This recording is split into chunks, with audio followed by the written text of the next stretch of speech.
మహాగణుడును మహోన్నతుడైన యేసుక్రీస్తు నామములో ప్రియులారా, మీ అందరికీ వందనములు. దేవుని వాక్యము ధ్యానిందాము. మత్తయి సువార్త 2వ అధ్యాయము 10వ వచనం. వారు ఆ నక్షత్రమును చూసి అత్యానందభరితులై ఇంటిలోనికి వచ్చి తల్లి అయిన మరియను ఆ శిశువును చూచి సాగిలపడి ఆయనను పూజించి తమ పెట్టెలు విప్పి బంగారమును సాంబ్రాణిని బోళమును కానుకలుగా ఆయనకు సమర్పించిరి. ప్రియులారా, ఇక్కడ నక్షత్రము జ్ఞానులు నడిపించినట్లుగా లేఖనాల్లో మనం చూస్తున్నాం. ఎవరి దగ్గర నడిపించింది నక్షత్రం? యేసయ్య దగ్గరికి. ఆయనను కనుగొన్నారు వారు.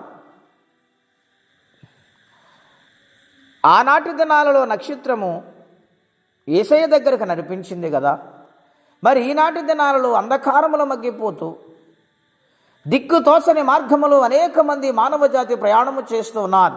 సమస్యలతోనూ, ఇబ్బందులతోనూ, రోగాలతోనూ, కఠినమైన బాధలతో ఉన్నారు. ఆయనను గూర్చిన వార్త చెప్పి ఆయన రక్షించు దేవుడై అన్నాడు. ఆయన సహాయము చేసే దేవుడు, ఆయన ఆదుకునే దేవుడని ఒక నక్షత్రం వలె మారి చెప్పగలుగుతున్నారా? యేసయ్యను గూర్చిన వార్త బాధ్యత కలిగి, భారము కలిగి ప్రకటించగలుగుతున్నారా? అలాగూ ప్రకటిస్తే దేవుని దీవెన మీ మీదకి దిగి వస్తుంది. దానియేలు గ్రంథం 12వ అధ్యాయం చెప్పినట్లుగా వారు నక్షత్రం వలె ప్రకాశించెదరు. గనుక గొప్ప ఆశీర్వాదము దేవుడు మీకు అనుగ్రహిస్తారు. ఒక నక్షత్రముగా పనిచే వారికి కడవరి దినాలు మనం ఉండాలి. రెండవదిగా మనం చూస్తే వారు ఆయనను చూసి అత్యానందభరితులయ్యారు. దేవదేవుని సన్నిధిలో ఆనందం ఉందండి. ఆయన సన్నిధిలో ధైర్యం ఉంది, ఆదరణ ఉంది, భయం ఉండదు. సాక్షాత్తు పరమాత్మని దర్శనం వారికి దొరికింది. వారు పడిన ప్రయాసం మర్చిపోయారు. ఎంతో సుదీర్ఘమైన ప్రయాణం చేశారు. ఆ కష్టమంతా మర్చిపోయారు ఆయన చూసి. రాజులకు రాజు, ప్రభులకు ప్రభు శరీర రూపమును దాల్చి మానవ లోకము వచ్చి చీకటి అంధకారములున్న వారిని విడిపించుటకు, వారు కట్లను తెంపివేయుటకు ఆయనే యజ్ఞ పశువుగా వచ్చారని వారు ఆనందభరితులుగా మారిపోయారు.